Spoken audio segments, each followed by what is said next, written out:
He walked into that interview on crutches, pretending he couldn't stand on his own. She missed her shot at the only job that could save her mother's life, because she stopped to help him.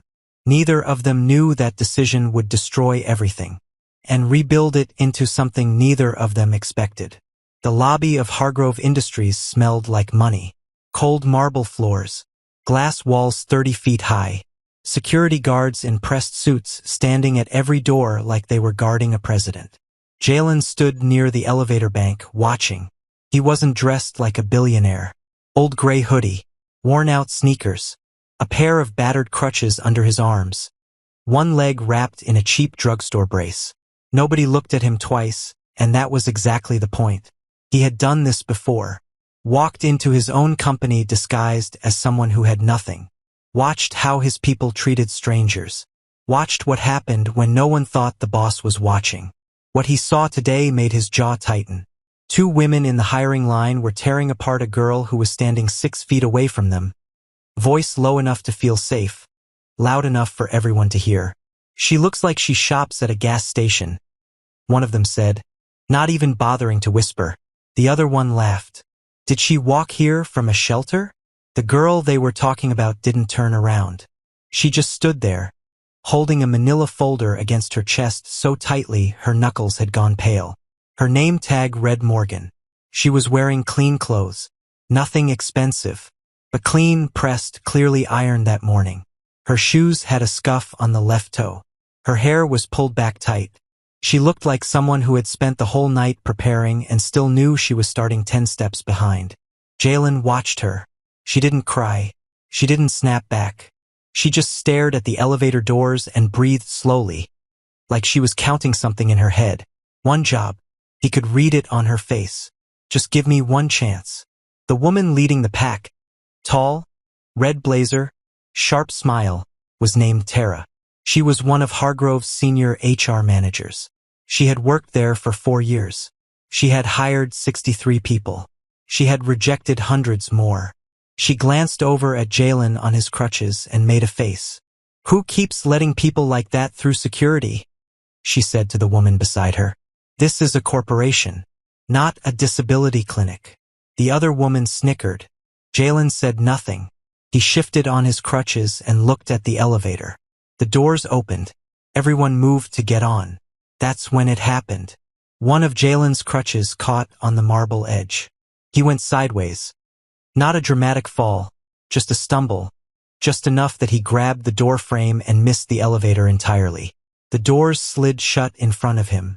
He stood there alone in the lobby, and then Morgan appeared beside him. She had stepped back out. She hadn't made it onto the elevator either. "You okay?" she asked. Not loud, not performative, just quiet and direct. "I missed it," Jalen said. "Me too." She looked at the floor numbers climbing above the door.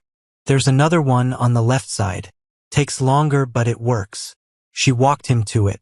Didn't make a scene. Didn't announce it. Just walked slowly enough that he could keep up with the crutches. Pressed the button. Waited. Jalen studied her face while they waited. She wasn't thinking about him, not really.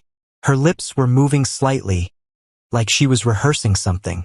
Interview answers, maybe, or a list of reasons why she deserved to be there. "You nervous?" he asked. "Terrified," she said, without embarrassment. "My mom's sick. The insurance stopped covering her treatment 2 months ago. I need this job more than I've ever needed anything." She said it like it was just a fact. No performance. No asking for sympathy. The elevator opened. They rode up in silence. The interview floor was a glass-walled row of private rooms with frosted lower panels. Candidates sat in numbered chairs outside, called one at a time. Morgan sat in chair 7. Jalen stood near the water station, crutches resting against the wall, watching through the glass walls at the HR team inside. Tara at the center, organizing papers, not looking up. 20 minutes passed. Then Tara stepped to the door and called a name. "Morgan." Morgan stood up instantly, smoothed her folder. One breath. That was the moment Jalen's second crutch gave out. Not a little stumble this time. A real one. He went down hard on one knee, the crutch skidding across the floor, and the sharp crack of it echoed down the hall. Every head in the waiting area turned. Morgan turned too. She looked at the open interview room door. She looked at Jalen on the floor. She looked back at the door. Tara was already starting to look impatient. Morgan walked to Jalen. She helped him up, found the crutch, got him steady. The whole thing took less than 90 seconds. She turned back to the interview room. Tara was gone. The door was closed. "Miss Morgan," the receptionist's voice was careful. "They've moved to the next candidate. They said if you're not ready when called, they assume you're withdrawing." Morgan stood completely still. Jalen watched her face. He watched the exact moment she understood what had just happened. She didn't scream. She didn't argue. She just nodded once, slowly, and said, "Okay." She sat back down in chair 7. She opened her folder, stared at the papers inside, and didn't move. Jalen wanted to say something. His throat closed around every word. He left.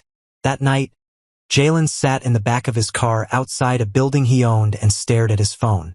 He had built Hargrove Industries from the ground up at 24. His father had left him a company that was hemorrhaging money and a board of directors who wanted to sell it for parts. Jalen had refused. He had worked 16-hour days for 3 years and turned it into something real. But his father hadn't just left him the company. He had left him a problem. His uncle Devin, his father's younger brother, the man who had technically run operations during those 3 years while Jalen was building the business side, had been quietly draining company accounts for 18 months. Shell transactions, ghost vendors, money siphoned into holding companies Jalen hadn't caught until his CFO flagged something 2 weeks ago. The amount was staggering, and Devin knew Jalen was onto him. Jalen's phone buzzed. A message from his head of security. "He's calling an emergency board session tomorrow morning. He's gonna claim you're unfit. He has 3 board members in his pocket." Jalen typed back, "I'll be there." He set the phone down and thought about Morgan. He thought about her face when that door closed. He thought about her mother. He opened his laptop and searched her name. The boardroom was on the 42nd floor. Devin arrived early, smiling, shaking hands. He was 61, silver-haired, wore the kind of suits that made people trust him before he said a word. He had spent 30 years building that face, that calm, that belonging. "The situation is unfortunate," he told the assembled directors. "But Jalen is young. He's been distracted. There are decisions being made at the top that are putting this company at risk. Someone needs to step in as interim chair until we can get a proper review." 3 directors nodded. 2 looked uncertain. The door opened. Jalen walked in. No crutches. No hoodie. Dark suit, precise buttoned. He moved like he owned every inch of the floor because he did. Devin's smile stayed in place. "Barely." "Jalen," he said with warmth that sounded almost real. "I didn't know you were coming." "I know," Jalen said. He sat at the head of the table. He looked at each director once. Then he opened a thin folder and slid copies down the table. 18 months, he said. 41 transfers. 19 shell entities. $473,000. He paused. "That's what I've documented so far. My forensic accounting team believes the real number is closer to 1.2 million. Silence. Devin's face didn't break. That was the thing about him, he was good. He looked at the papers, then back at Jalen and said, "These are fabricated. This is a power move from a kid who feels threatened." "The Federal Wire fraud team disagrees," Jalen said. "They've been reviewing the documents for 6 days." The door opened again. 2 federal agents walked in. Devin stood up so fast his chair rolled back and hit the window. "Jalen," he said. His voice had changed. The warmth was gone. Something older was underneath it. "I raised you. After your father got sick. I was the one who... You were the one who convinced my father his cardiologist was wrong," Jalen said. "You told him stress was fine, that he didn't need the surgery. I have the emails." The room went completely silent. Devin's hands were shaking. "You don't have to do this," he said. "We're family." "You made that word mean something different," Jalen said. Take him. Afterward, Jalen stood alone at the window for a long time. The city looked small from 42 floors up. Clean lines. Tiny cars. Everything orderly from a distance. He thought about what his father had said from the hospital bed 3 years ago, the week before he died. Watch who stays when things get bad, son. That's the only test that matters. He had been testing people ever since.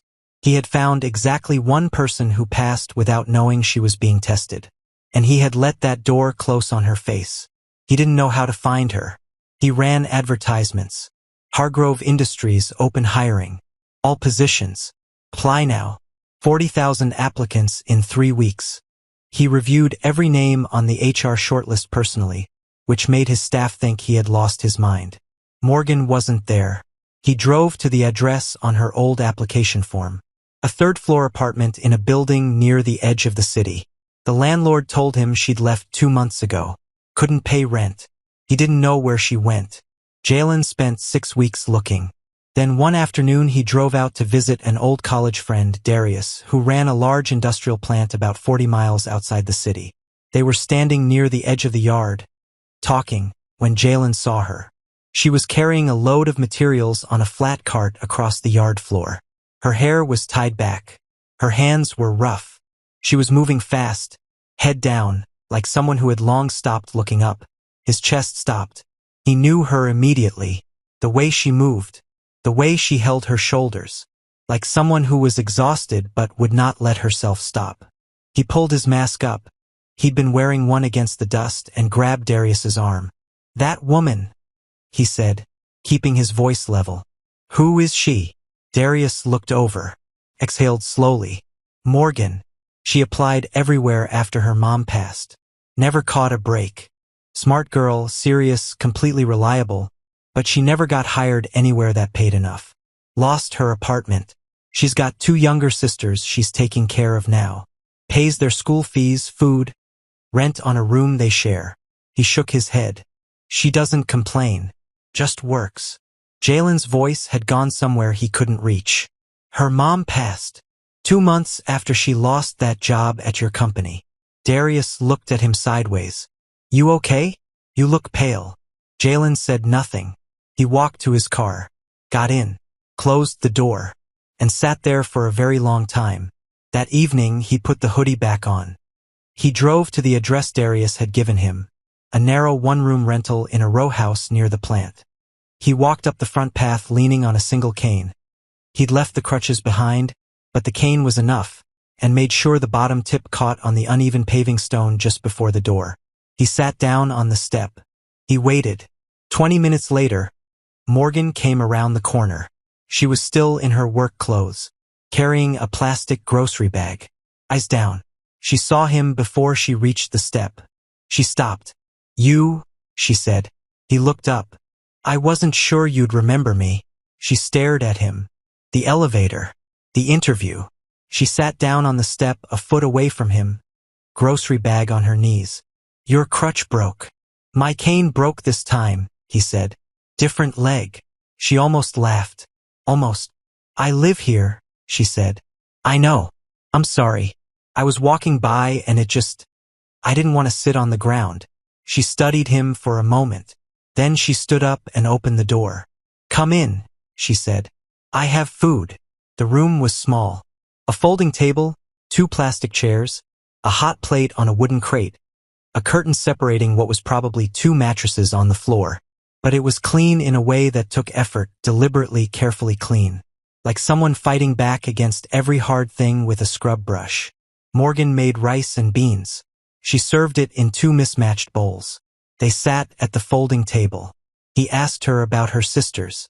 She told him about them, carefully at first, then less carefully. The younger one wanted to be a nurse. The middle one couldn't stop drawing. Morgan pulled one of the drawings off the wall behind her. A bird made of colored pencil, surprisingly careful, and held it like it was important, because it was. Jalen asked about her mother. Morgan put the drawing down. She didn't answer right away. She picked up her bowl, set it down again. "She got sick and then she got worse," Morgan said finally. "I was trying to get a job that had good insurance. I had an interview lined up. She stopped. It didn't work out. A few weeks later she was gone.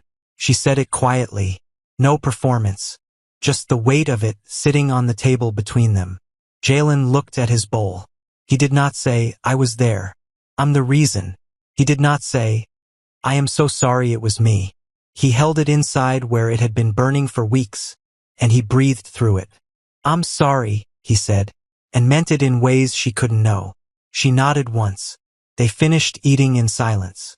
He slept on a borrowed blanket on the floor near the door. He was gone before 6. He came back 3 days later, and 3 days after that. He brought small things, a bag of groceries, a phone charger he said he had an extra of. He said he had heard about a data entry opening at an office downtown. He said he knew someone who worked there. He said he put her name forward. Would she want to go in on Thursday? She said yes. On Thursday morning, Morgan wore her interview clothes, the same ones from months ago, but freshly washed, and took the bus to the address Jalen had written on a piece of paper. She stepped out onto the sidewalk and looked up. Hargrove Industries, 42 floors of glass and steel. Her stomach dropped. She almost turned around. She went in. The lobby was exactly as she remembered. Cold marble, the same height, the same guards. Jalen was standing in the center of the lobby. No crutches, no cane, no hoodie, a charcoal suit, a posture that took up space without trying. Every person in the building looking at him. Morgan walked toward him slowly, like she was walking toward something that might not be real. You're not, she started. I'm Jalen Hargrove, he said. This is my company. She stopped walking. The interview, she said, was a test. Not a fair one. I was checking how my staff treated people who had nothing, and you're the only person who showed me what this company is supposed to stand for. He stopped. You missed your shot because of me. Your mother, that's on me. I will carry that. I will carry it every day. His voice cracked slightly on the last sentence. He didn't cover it. I can't give you back what you lost, he said. But I can give you what you earned. He turned. Tara was standing 15 feet away. She was not in her red blazer. She was in a plain gray cardigan. A junior assistant's badge clipped to her collar. Morgan looked at her. Tara looked at the floor. Jalen reached into his jacket pocket and pulled out a small box. He went down on one knee on the cold marble floor of his own company lobby, in front of his entire staff, and opened it. Inside was a ring. Simple band, single stone. He'd looked for 3 days to find one that didn't feel like a performance. You took care of me when I had nothing, he said. You made me rice and beans at a folding table, and you showed me what real people do. I want to spend my life figuring out how to deserve that. He looked up at her. Will you let me try? Morgan stood very still. She was not crying. Not yet. She looked at the ring. She looked at him kneeling on the floor. She looked around at this building, this enormous, impossible building, and then back down at the man who had eaten from a mismatched bowl at her folding table. She said yes. The lobby erupted. The papers were signed that afternoon.